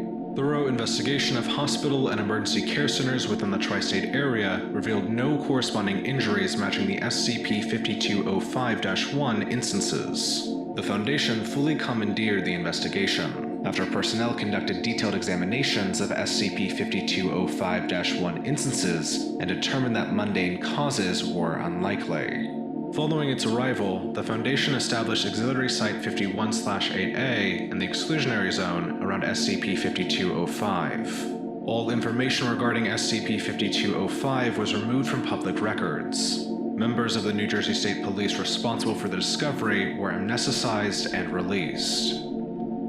Notice: June 14th, 2020. At 5:26 GMT, Foundation personnel within Exclusionary Zone 401B discovered a newly manifested SCP-5205-1 instance. The instance consisted of the right arm and shoulder of a human male, wearing a half-manifested sleeve composed of blue Towson fabric and spandex. A parachute backpack was recovered approximately 1 meter from the SCP-5205-1 instance. Subsequent analysis revealed defective release pins for both the main deployment bag and a partially deployed reserve. The backpack is composed of an unknown material that displays an abnormal level of theta radiation. A red embossed logo is visible on the side of the backpack, reading, Wild Bill's Transdimensional Skydiving School. Public records revealed no information regarding a company by that name. Further investigation into the origin of SCP-5205 and the aforementioned company is currently ongoing.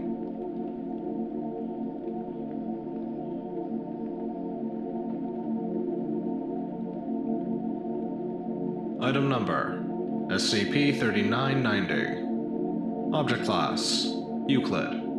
Special Containment Procedures: 3 automated monitoring/ECM stations have been constructed within the region, which will block SCP-3990 with static interference when it is detected. Regular maintenance is to be conducted 24 hours before each predicted occurrence of SCP-3990. In the event that the above procedure fails, a website has been created describing SCP-3990 as an abstract art project, which sometimes accidentally disrupts other broadcasts. SCP-3990-1 events are to be explained with Disinformation Story 4213-C, frequencies which cannot be detected by human ears. Both specimens of SCP-3990-2 are to be captured and contained as soon as possible. A large outdoor paddock is currently being designed to contain the entities when they are captured. Containment Update: May 15th, 2016. SCP-3990-2B is contained in a large outdoor paddock furnished with foliage. The entity is to be fed on fruit and hay, and given a supply of clean water. When SCP-3990-2A is captured, it is to be contained within a separate paddock with higher fences. Description: SCP-3990 refers to an anomalous radio broadcast which occurs fortnightly in the Canadian province of British Columbia. The signal often interrupts non-anomalous radio devices while playing, such as car and home radios. Its content consists mostly of incomprehensible grunts and calls, attributed to those made by deer. However, some understandable words have been heard, such as deer, grass, immigrants, and bears. The event that occurs as a result of SCP-3990 is designated SCP-3990-1. When SCP-3990 occurs and any members of the family Cervidae are within a 0.5 kilometer radius, the deer will travel to the device playing SCP-3990. Then, they will stand around the source, huddling close together, and make quiet vocalizations. SCP-3990-1 ceases when the radio device stops playing SCP-3990, or it is turned off. Deer involved in the SCP-3990-1 events will sometimes treat humans with slightly above average fear or aggression during the process.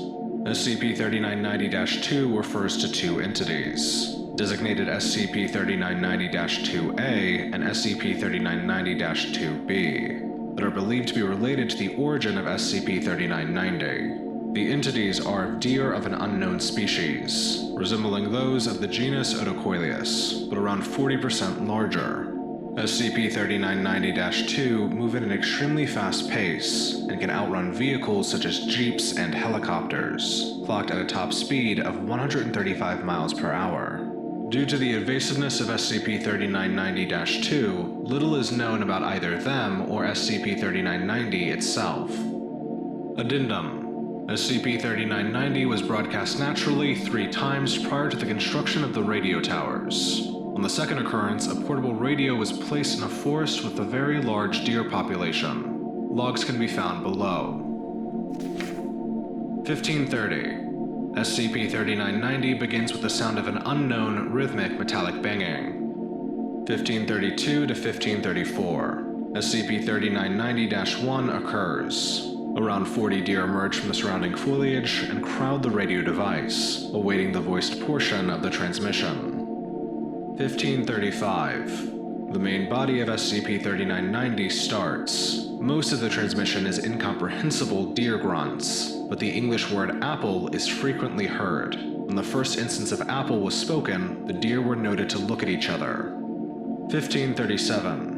One deer places its hoof on its forehead and holds it for a few seconds, before shaking its head. A few other deer repeat this action. 1538. The topic apparently changes. The word hunt is heard within the grunts. 1539. The deer display nervous body language, and many take a step back. An instance moves between the radio and a juvenile. 1540. The deer begin to make glances at the researchers. A few sounds resembling growls are heard. 1542. Another rhythmic banging sound is heard, before SCP-3990 silences. This causes the end of SCP-3990-1, and the deer return to normal behavior. Addendum 2. A recent attempt at capturing SCP-3990-2 is documented below. Attempt was carried out by members of MTF Tau-22, Forest Fires. Forward. 3 members of MTF Tau-22, Callis, Mishra, and Linem, were sent in to capture the SCP-3990-2 entities. The team was armed with tranquilizer rifles, thermal cameras, and net launchers. The automatic jamming system was turned off so the team could track SCP-3990-2. The excursion took place at night. Begin log. Once SCP-3990 begins, it's hypothesized we'll lose contact, and you won't be able to communicate with each other through your radios. Is everyone in their positions? Yes. Confirm. All good. Good to go. Affirmative. There are spare tranquilizer darts stored in your ammunition pouch. Understood. We believe you'll be able to locate SCP-3990-2 through the severity of the interruption in your radio devices. Go in the direction that the interruption is the most severe. Affirmative. Good. I think that... SCP-3990 begins, knocking out communication. The team tests out several directions. West. The team moves west.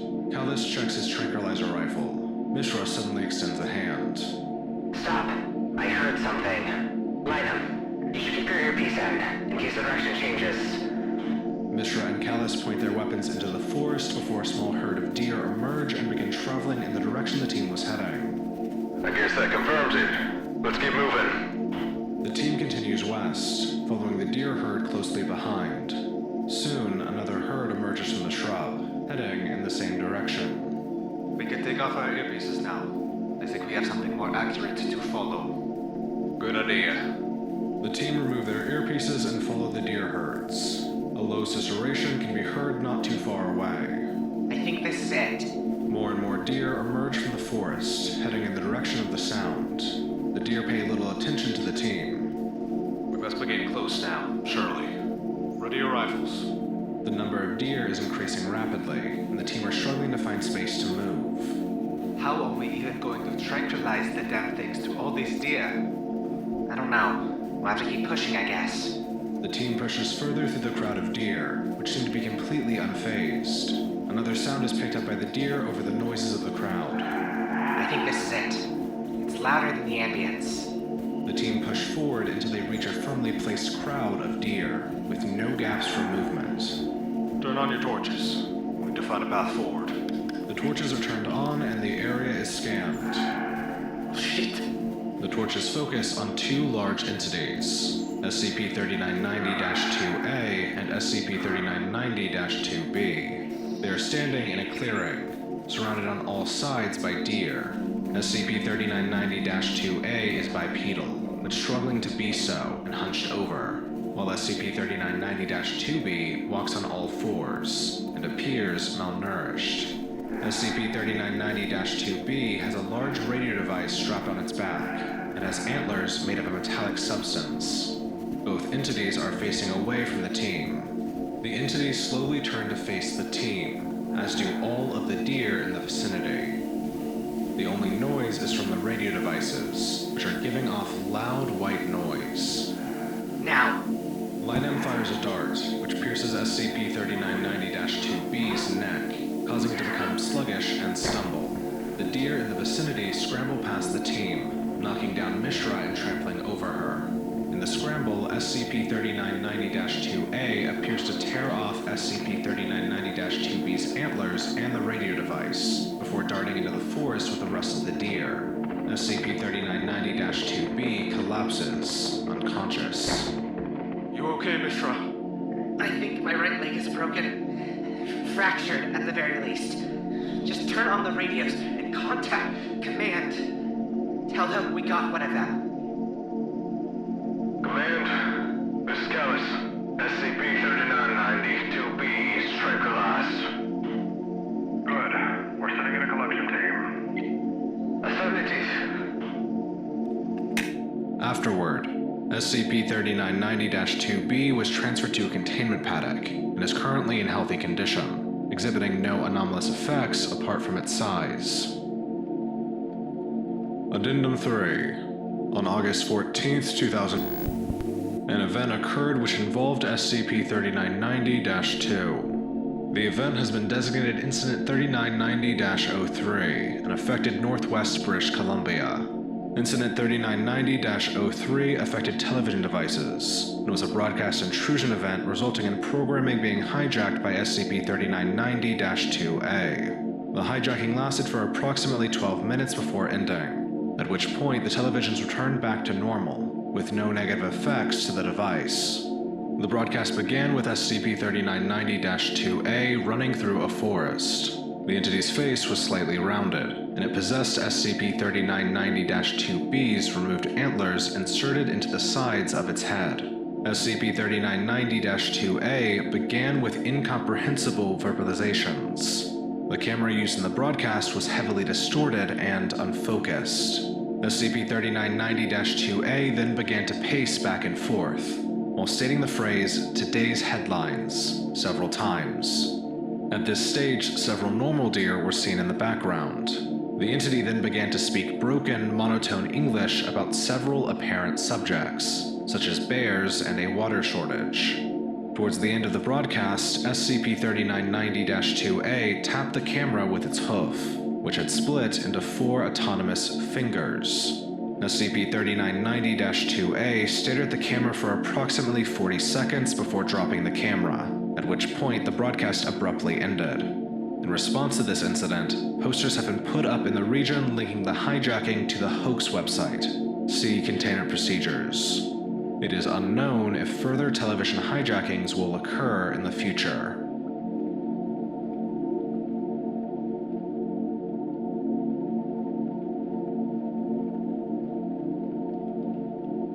Item Number SCP-142. Object Class Safe. Special Containment Procedures. SCP-142 is to be kept in an accessible room with the following: 1 table with surface area no smaller than 75 centimeters by 75 centimeters. 1 stool of adjustable height. 1 wall clock, electric, to be kept visible and running at all times when SCP-142 is in use. Access to SCP-142 is permitted only with the express written consent of Dr. or other Level 4 personnel. Staff assigned to SCP-142 must not have any personal or family history of compulsive gambling nor gambling addiction. Staff assigned to SCP-142 are not to make any physical contact with the device under any circumstances. Description: SCP-142 closely resembles a 1940s Black Beauty slot machine, as produced by the Mill Corporation during that era. The only observed irregularity in the external construction of SCP-142 is found in the coin slot of the device, which has been modified to accept any item that will fit into a cylindrical space 5 cm in length and 2.5 cm in diameter. When any object of appropriate size, hereafter referred to as the bet, is dropped into the input chute of SCP-142, the device may be operating as is customary for a slot machine of this model. Should the tumblers come to rest in a losing configuration, the bet is lost and cannot be recovered. However, in the event that the tumblers come to rest in a winning configuration, between 2 and 200 indistinguishably identical copies of the bet are dispensed from the output chute of the machine. In the event that the bet consists of multiple objects, the output of the device, if any, consists of a random assortment of duplicates of the wagered items. Test data reveals the median payout from winning configurations to be 10 items, regardless of the number of items inserted. Human subjects allowed to interact with SCP-142 are affected by the object in 3 unique stages. Stage 1 begins immediately upon direct or indirect physical contact with the lever of the device. Subjects demonstrate mild giddiness, and demonstrate a greatly diminished sense of the passage of time. If the subject has not exhausted the supply of betting material after 28 to 34 minutes of play, he or she will gradually enter the next stage. Subjects at Stage 2 appear compelled to bet larger and larger quantities of provided betting items, 5 to 20% of remaining material, until supplies are exhausted. Subjects also express the illusion that they are winning more frequently as a result of their altered betting strategy. In spite of this belief, the frequency of payout seems to be somewhat reduced at this stage. Stage 3 begins once all of the subject's betting material is lost, typically 10 to 12 minutes following the onset of Stage 2, if no additional betting material is provided to the subject by a third party. Subjects at this stage experience a strong aversion to SCP-142, and will not continue to operate the device unless compelled with physical force. Subjects also experience a moderate aversion to any action which would cause an object to pass through a hole, and experience a strong irrational fear that they will waste or lose something should they engage in the offending activities. Specific examples vary by subject, but include passing through doorways, placing objects into cabinets, bags, or any other storage medium, use of sinks, showers, or other plumbing fixtures with drains, removing and or putting on clothing, sexual intercourse, and, most commonly, eating.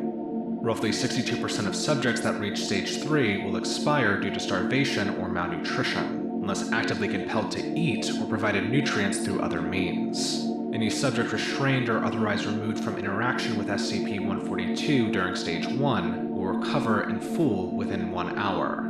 However, Stage 2 subjects separated from the device will enter Stage 3, and the effects of Stage 3 have proven permanent in all cases. Subjects in Stage 3 should be terminated at the conclusion of each experiment. SCP-142 was recovered from an abandoned antique dealership in Ohio, following a tip from records from that area indicate that the shop owner died of starvation roughly 5 years prior to the retrieval of the device. Addendum 141-1 In the course of an approved experiment, SCP-142 was temporarily disassembled, and each piece catalogued. The construction of SCP-142 proved unsurprising for a slot machine of this make and model, with 2 exceptions.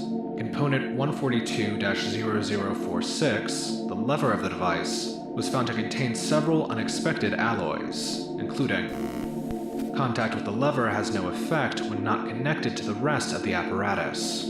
Additionally, as mentioned previously, the coin slot of the device is extensively modified to accept objects larger than coins. The most notable element of the custom chute is Component 142-0524, a small chamber composed of thin pewter plates.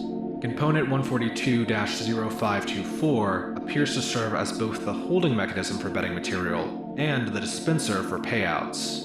The means of interaction between this component and the rest of SCP-142 is unclear. However, due to the highly fragile construction of Component 142-0524 and its presumed relation to the device's duplication properties, further examination is prohibited without O5 consent. Addendum 142-2. With the permission of O5, personnel may now submit appropriate materials to be used within SCP-142 for potential multiplication. Requests should be submitted in writing to Dr.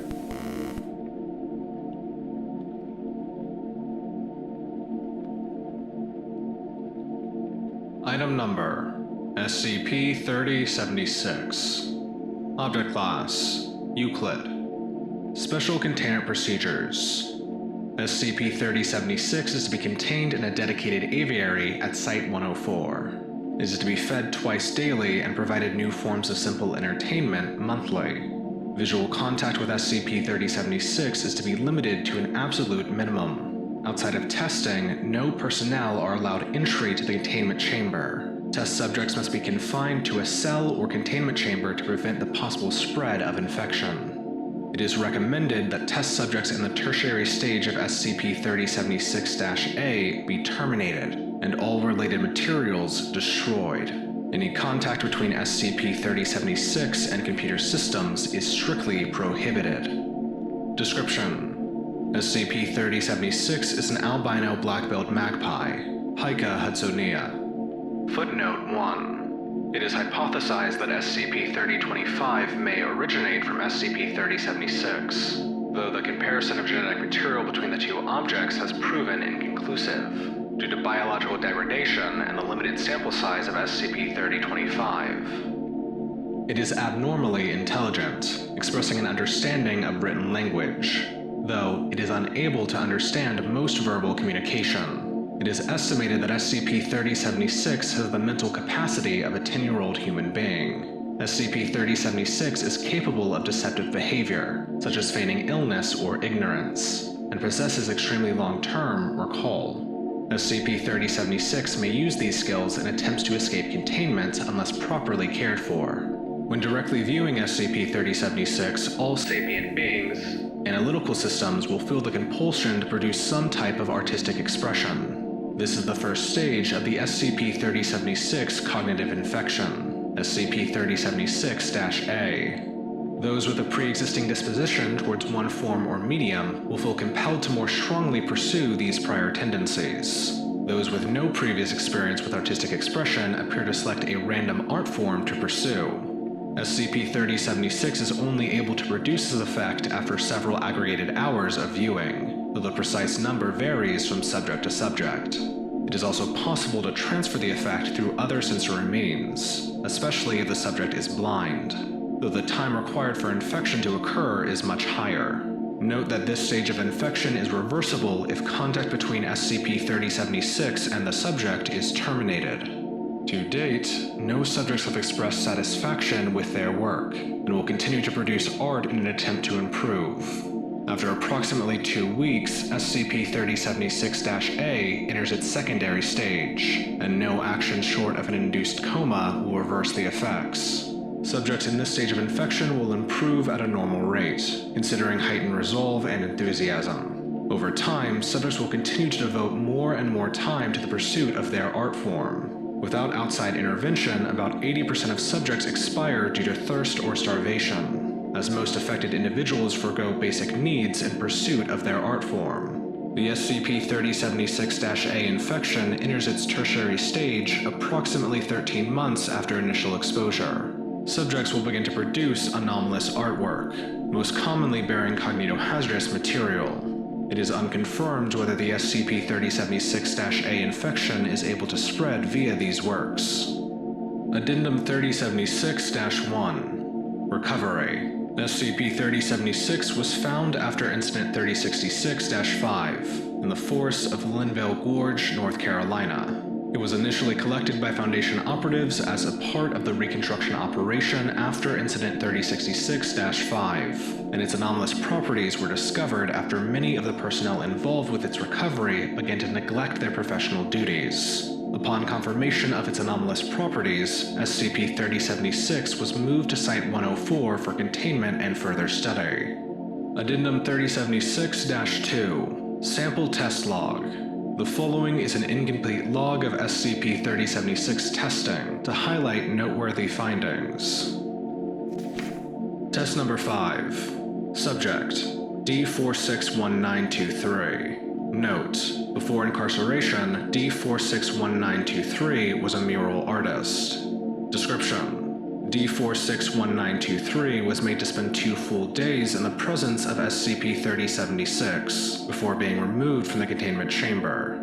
Even before removal, D461923 repeatedly requested access to painting materials and began using the foliage within the containment chamber as a pigment to paint the walls. Notably, SCP-3076 attempted to aid D461923 in her work on several occasions. Upon removal, the subject was provided with intravenous hydration and parenteral nutrition to ensure survival, and then provided with the requested materials. Against administrative recommendation, D461923 was allowed to work on the walls of Site-104 facilities, covering 74% of the accessible surfaces on the site with murals of varying subject matter. 103 days after initial exposure, D461923 produced a cognitohazardous piece covering one of the exterior walls of the main research complex. Viewing the piece would cause rapid memory loss and dementia-like symptoms, though D461923 herself was immune to this effect.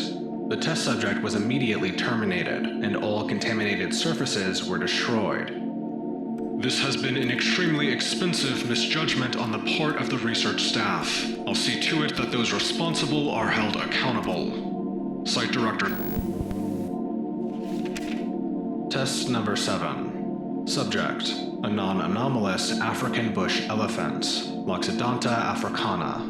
Description: the subject was made to spend 2 full days in the presence of SCP-3076 before being removed from the containment chamber. 23 hours after removal, the subject became agitated and paced around its holding pen, before using its drinking water to produce seemingly random splash patterns on the ground. The subject was provided with simple painting materials and began teaching itself how to use them. 40 days after initial exposure, the subject was consistently producing recognizable images of elephants and had stopped actively seeking food. A modified intravenous nutritional system was provided and testing continued. 57 days later, the subject was able to produce photorealistic representations of its surroundings. 120 days after initial exposure, test supervisors reported unusual headaches and nosebleeds while observing the subject in the process of painting. The test subject was preemptively terminated, and all accumulated works were incinerated. Test number 10. Subject: SCP-3076. Description: SCP-3076 was placed in a containment chamber fitted with wall-spanning mirrors. 7 days were allowed to pass. No changes in the behavior of SCP-3076 were noted, beyond some curiosity of its reflection. SCP-3076 became restless after 6 days and feigned illness, causing the unscheduled termination of the test. Test number 13. Subject: a standard Foundation desktop computer. Description: the subject was placed in the same chamber as SCP-3076, provided with a dedicated power supply, and disconnected from the Foundation intranet. A camera and evolutionary symphonic generation software were installed. The software was made to produce new music as quickly as it could, and would use direct input from test supervisors to judge the quality of the generated compositions. After 5 days, the subject ran out of RAM, and the software became ineffective. Necessary modifications were made, and the test continued.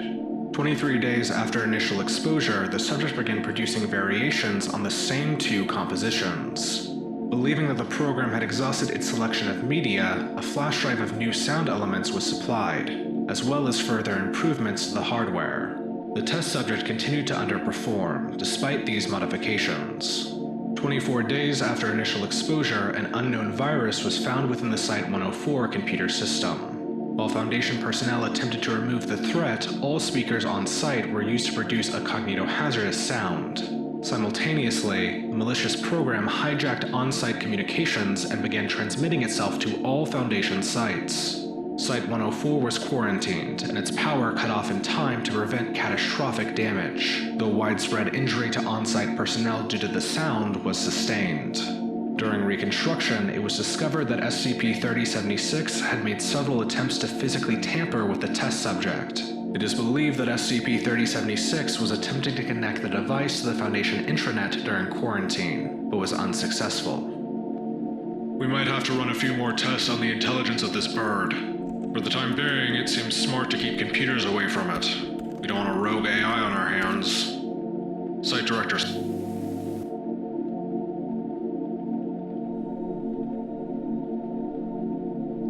Item number: SCP-7979. Level 1 Unrestricted. Containment Class: Pending. Secondary Class: Anomalous. Special Containment Procedures. SCP-7979 is contained in an anomalous item locker at least 5 meters away from all wall sockets. Description: SCP-7979 is a road sign with the phrase "No Outlet" printed on it. An S and an emoticon depicting an angry face have been graffitied on SCP-7979 in permanent marker. When SCP-7979 is brought within close proximity to a wall socket, the socket's openings will seal themselves. This also severs plugged cords, rendering them non-functional. Addendum 7979.1. Junior researcher Thomas Leoprine discovered the words "No Road Signs" written onto the wall plate of a socket just outside of SCP-7979's area of effect. Security footage indicates that the message manifested over the course of 4 hours overnight. It has since been designated SCP-7979-1. Addendum 7979.2. A test was performed, in which the two objects were brought together. As SCP-7979 came within range of SCP-7979-1, Leoprine began to feel a force similar to magnetic repulsion pushing against himself and the sign, and was thus prevented from any further forward movement. Even when aided by 2 security guards, the 3 were unable to push SCP-7979 into the chamber. Further progress was made when SCP-7979 was placed in the arms of a bulldozer. As the 2 anomalies approached each other, a series of anomalous effects occurred. It is unclear what these effects are, as once the objects came within range of each other, the security cameras in the area malfunctioned, along with the driver of the bulldozer passing out from an intense pressure in his skull. A minor increase in electricity usage was noted during post-event analysis. After the event, both objects were rediscovered, having sustained minor damage. The emoticon in SCP-7979 changed, distorting into a pair of crossed-out eyes and an agape mouth, while the right socket of SCP-7979-1 has become rusted and warped. Both SCP-7979 and SCP-7979-1 no longer produce anomalous effects. Reclassification to neutralized, pending. Attached post-incident photo.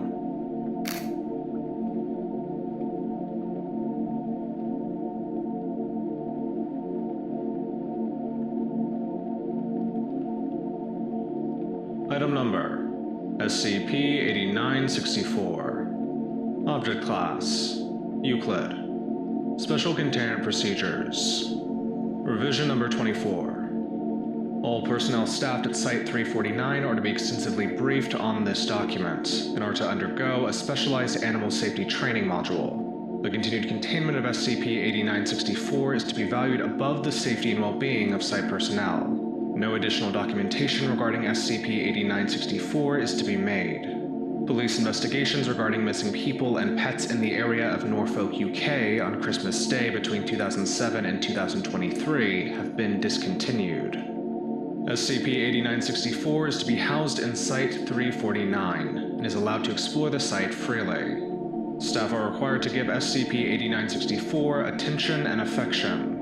This is to take priority over all other duties. Should SCP-8964 become agitated or aggressive, staff are to remain in the area and provide positive verbal reinforcement. At all times, personnel are prohibited from suggesting that SCP-8964 is anything but a normal, non-anomalous dog through verbal communication or body language. This is to be upheld whether SCP-8964 is present or otherwise. 3 D-Class personnel are to be assigned to feeding duty. Upon incident, no retrieval efforts are to be made. Update: December 25th, 2025. Christmas celebrations are not to be held in Site-349. Staff within Site-349 are not to include Christmas Day within conversation or documentation. It is imperative that SCP-8964 does not discover when Christmas Day is, for the purposes of prolonged containment. Description: It is only possible to describe SCP-8964 with features and behaviors that are characteristic of a non-anomalous dog. This includes verbal, nonverbal, written, and visual descriptions. SCP-8964 has physical traits in line with dogs such as several teeth, multiple legs, and multiple eyes. SCP-8964 exhibits several traits typical of dogs, such as swiftness, intelligence, problem-solving skills, and a strong sense of smell. SCP-8964 also exhibits behaviors characteristic of dogs, such as tracking, vocalization, high energy, and being easily disturbed while asleep.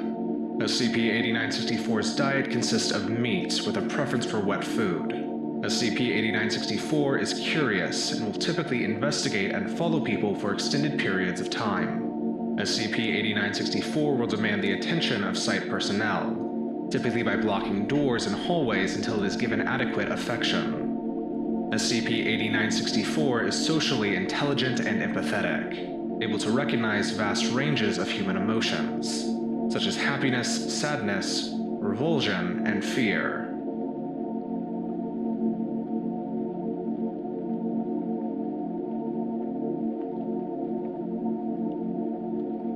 Item Number: SCP-4103. Object Class: Heater. Special Containment Procedures: All radio or television stations playing Christmas music during SCP-4103's active period are to be checked for instances of SCP-4103 by automated memetic detectors. All infected audio is to be seized and contained in Storage Locker 24 in Site-03. Particularly attentive surveillance is to be made for radio broadcasts from Christian religious institutions.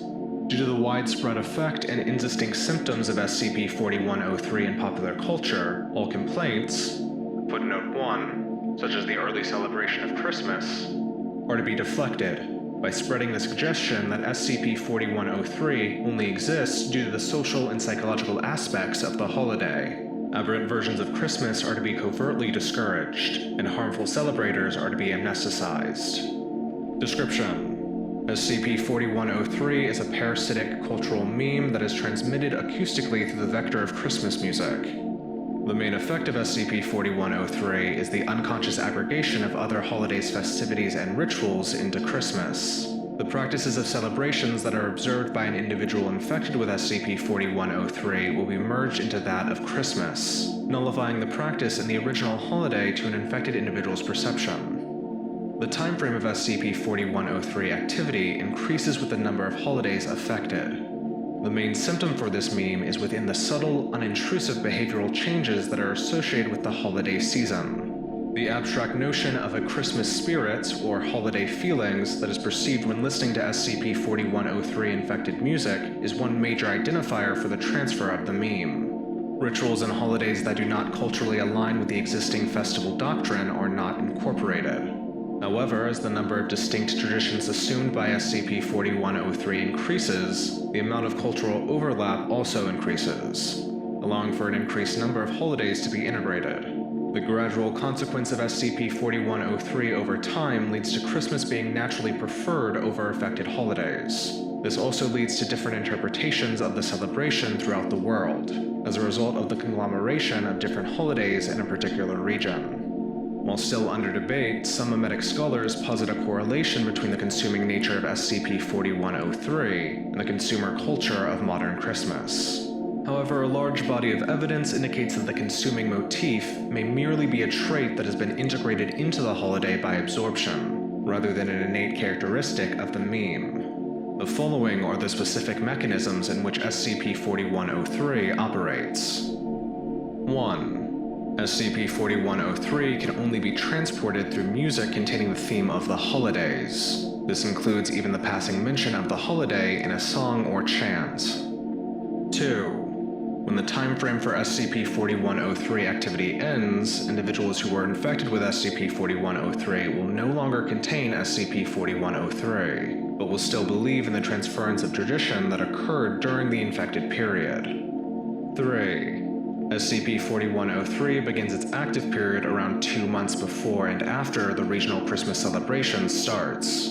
For locations not on Earth, footnote 2. Or any such location not in this designated dimension and universe, SCP-4103 activates in conjunction with the SCP-4103 instances located in Vatican City. When SCP-4103 operating period begins, random instances will spontaneously generate around places of worship. SCP-4103 is theorized to have been created on commission by Roman Emperor Valentinian, along with his other anomalous attempts to reunify the Roman Empire after its cleavage in 285 CE. The hypothesized intended purpose was to unite the empire under one ideal. Archbishop Crescentius of Yessi later co-opted the meme for religious purposes in 1278 CE, under the direction of the Papal State. Historically, SCP-4103 has been weaponized by various Christian groups to increase the rate of religious conversion. The consumption and subsequent mimetic adoption of local tradition ease the adoption of foreign, usually Christian, practices. Evidence suggests that multiple cultures have experienced widespread religious shifts due to the effects of SCP-4103, including those of the Hallstatt Celts, indigenous Native Americans, Indo-European Balts, and Melanesians. A reversal of this cultural destruction is currently ongoing. For more information on negating SCP-4103's historical precedents, please refer to Project Ganymede. Listed below is an example of the effects of SCP-4103 and its accumulation of holiday traditions. Holiday affected by SCP-4103. Yule. Motif assimilated into Christmas. 12 days of. Holiday. Epiphany. Motif. Household tree. Holiday. Araing Kajiti Nagang. Motif. Candle lighting. Holiday. Wuchim ceremony. Motif. Caroling. Holiday. Krasnaya Gorka. Motif. Wreaths and mistletoe. Holiday. Imolc and Samhain. Motif.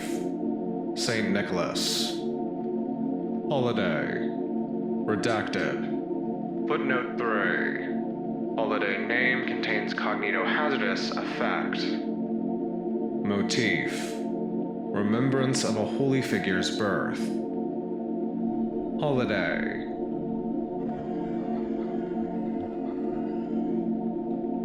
Footnote 4.